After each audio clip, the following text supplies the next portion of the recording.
आनंद का फंडा के आज के एपिसोड में मैं सबसे पहले इंपॉर्टेंट जो आईपीओ क्लोज हो रहे हैं इस हफ्ते, जो मेनलाइन आईपीओ उन्हें कवर कर देता हूं। बाय द वे, इस हफ्ते ना मेनलाइन आईपीओ, एसएमई आईपीओ बहुत अमेजिंग चल रहे हैं। प्लस मैं पिछले कुछ दिनों से बीटीएससी कर रहा हूं जो काफी अच्छे काम कर रही है। तो इस वीक वापस से मैं बीटीएससी को कंटिन्यू करने के मन में बैठ चुका हूं।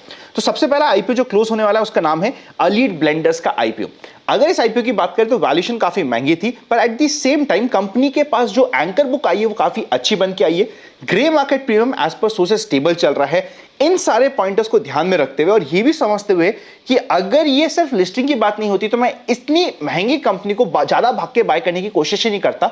इस माइंडसेट को बिहाइंड रखते हुए purely for listing in perspective, और अगर लिस्टिंग पे लॉस होता है तो पहले 2 मिनट में ही एग्जिट करने वाली स्ट्रैटेजी को मैं यहां पे यूज करने वाला हूं।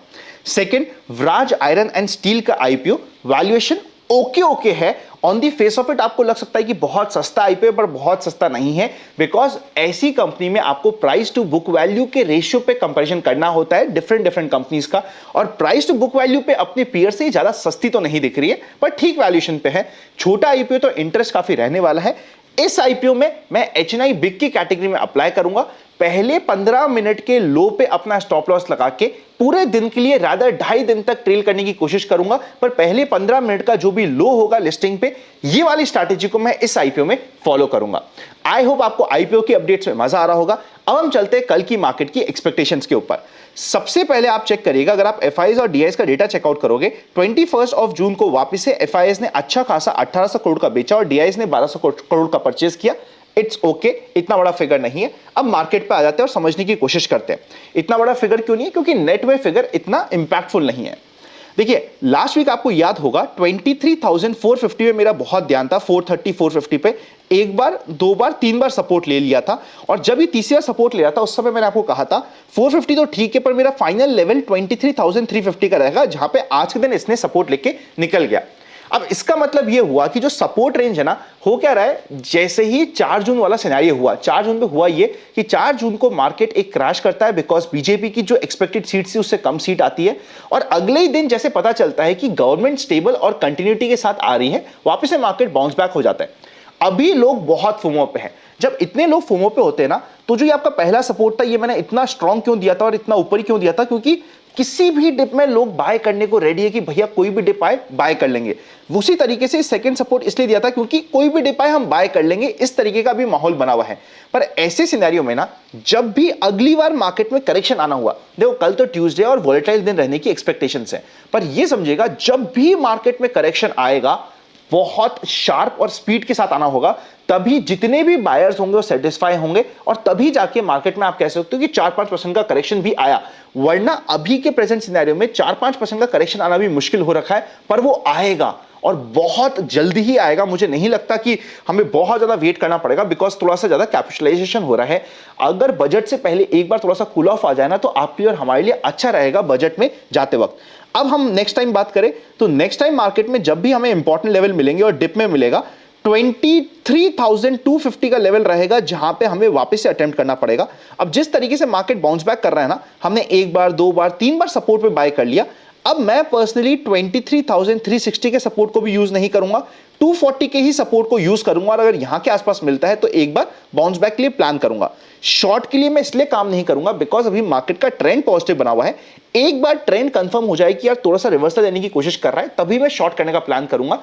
चाहे मुझे दिख रहा होगा यार, अगर मेरे को शॉर्ट में अभी इमीडिएटली करूंगा तो मुझे शायद 150-200 पॉइंट मिल सकते हैं, पर एज ए न्यू ट्रेडर हमेशा हमें रुकना चाहिए। अगर आप प्रोफेशनल ट्रेडर है तो आपको यह ध्यान रखना चाहिए कि अगर 23,600 के आसपास एक ऐसी विक वाली कैंडल बन जाती है जहां पे ऊपर जाता है पर वो सस्टेन नहीं होता, तो जो ऊपर जाता है इसका आप स्टॉप लॉस लगा के एक शॉर्ट करने का भी ट्राई कर सकते हो, पर यहां पे स्टॉप लॉसेस के चांसेस रहेंगे, जिसको ध्यान रहेगा।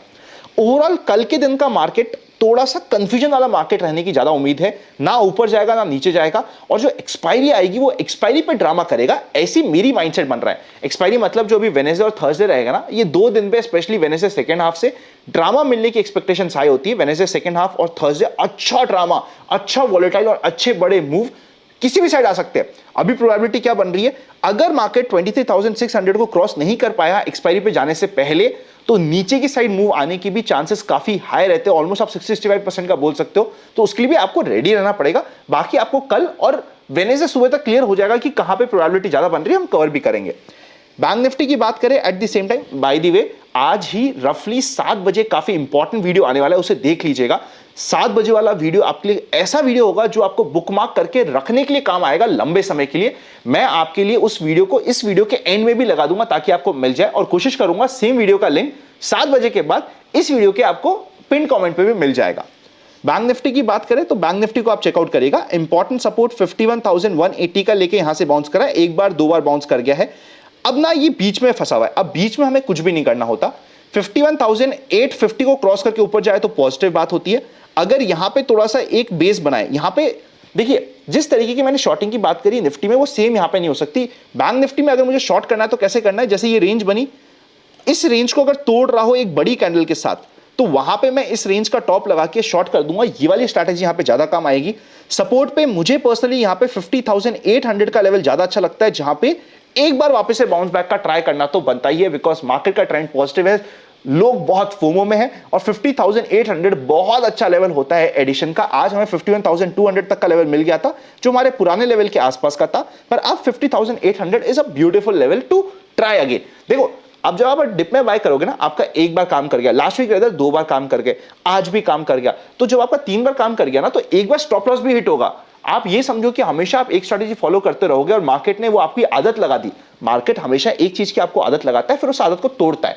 बस आपको ये ध्यान रखना है कि जब वो आदत को तोड़ रहा हो, वहां पे आप स्टॉप लॉस की रिस्पेक्ट करते हुए निकल जाओ। फॉर एग्जांपल सपोज करते 50,800 पे आता है और मैं भी बाइंग करूंगा, मुझे पता है, तो यहां पे मेरा स्टॉप लॉस क्या रहेगा, बहुत सिंपल सा 50,550 के आसपास का स्टॉप लॉस रहेगा, 200-250 पॉइंट का स्टॉप लॉस रहेगा, और ऊपर 600, 700, 800 पॉइंट का टारगेट रहेगा। अगर ये मेरा स्टॉप लॉस कट जाता है तो मुझे रिस्पेक्ट करते हुए मार्केट से यहां पे हटना भी पड़ेगा। इस पॉइंट का आप ध्यान रख लीजिएगा। ये वाला वीक आईपीओ सेंट्रिक वीक है, तो आईपीओस पे ज्यादा ध्यान लगाओ। आईपीओस में ज्यादा पैसा बनने की और काफी अपॉर्चुनिटी आने की अभी माहौल बना हुआ है। Happy learning and I will see you very soon.